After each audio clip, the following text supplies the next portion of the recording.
এই তোরা দুইজন মালগুলো তুইলা স্টোর রাখে আয়। ভাই মাল তো সব তোলা হয়েছে, আরো কিছু বাকি আছে, ওগুলো তুইলা ফেলামো। যেমনি হোক এই শালার চাকরি খাইতে হইব।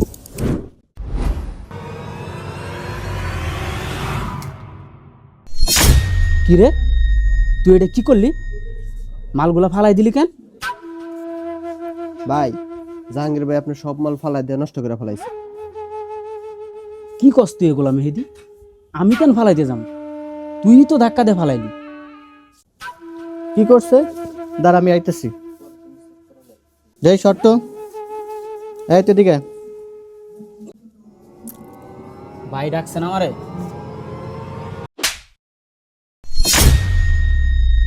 যা, তুই বাড়ি যা, তোর কাজ করার দরকার নাই।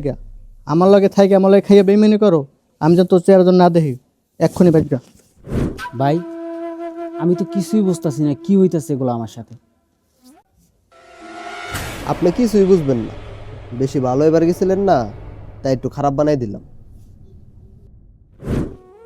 বিশ্বাস কর ভাই, তুই যে আমার সাথে এমনটা করবি এটা আমি কখনো কল্পনাও করিনি। তুই তো জানাস, তুই সবই জানিস, আমার সংসার আছে, একটা বাচ্চা আছে, আমার রুম ভাড়া আমি কই থেকে দিব, কিভাবে খামো? তুই কেমনে পারলি আমার সাথে এমনটা করতে ভাই? তোর কি একটুও বিবেকে বাঁধলো না আমার সাথে এই কাজটা করতে?